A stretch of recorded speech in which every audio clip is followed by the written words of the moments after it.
Miss Bell as always. Welcome back. So we're doing another horror pack movie from the month of August. We are dipping into our DVD pack. So we are doing a haunting at Silver Springs, or Silver Falls, sorry.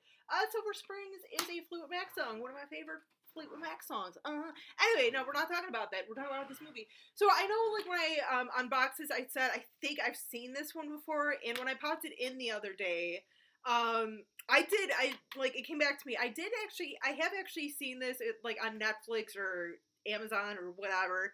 I know it's been floating around for a while.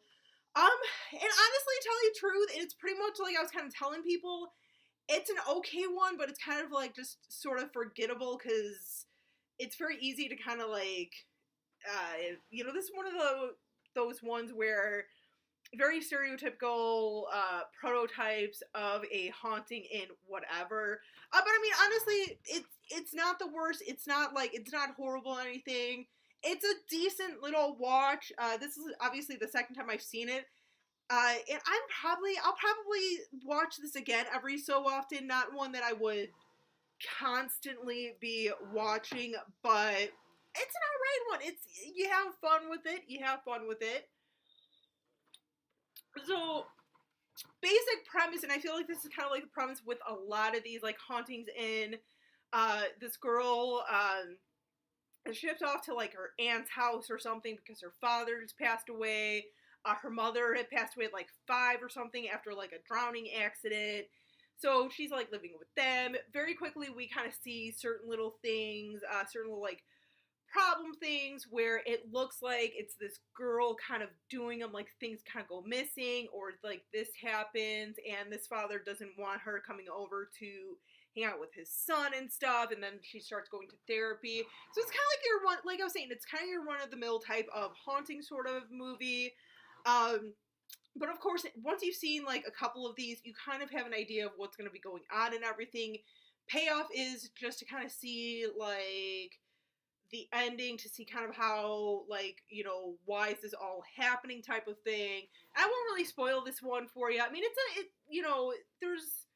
it's slightly like different than a lot of like these generic ones. Like, it's got a small little uniqueness about it, but it's not nothing major. Like I said, it's pretty stereotypical, watered down sort of haunting movie. I mean, I like it just because it was, at least when I watched it the other day, and even like when I first saw it, I mean, I'm assuming, I think I saw it like at least maybe a year ago, at least within the last year. Like I said, it's, I've seen it kind of forgettable just because I've seen so many of these, so they are all kind of like blend together. I mean, it's not that bad. I mean, it's a fun one to watch.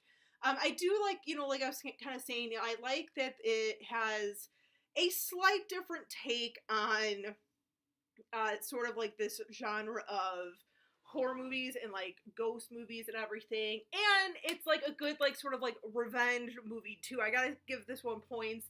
It's got a pretty solid revenge, and who gets that revenge definitely gets what's coming to him. That's kind of what I like about this, and I think that's kind of like what sort of sticks out for me, because something's going on, and you just kind of want to see this girl sort of like prevail and everything.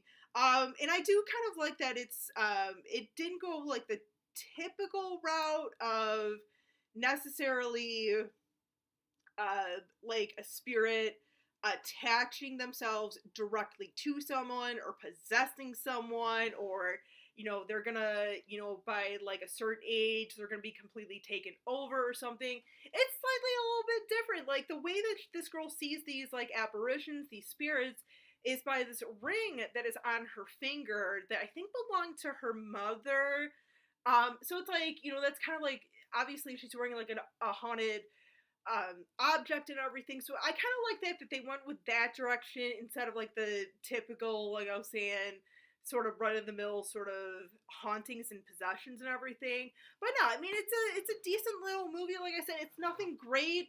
I admit I've seen this before, kind of forgot about what the premise was, but it's still you know, it's still a decent one, even though we're flooded with like all these type of movies. It's a decent one to watch. So if you guys don't really want to like spend the time to watch all these different sort of hauntings and possession movies, but you want to watch one that you know is going to be kind of at least somewhat decent and worth your time to watch, and you want to just kind of watch something, not your, you know, typical go-to gateway horror, this is a pretty easy, decent watch, pretty quick watch too. So, but yeah, if you guys have seen this one before, let me know what your thoughts are on it.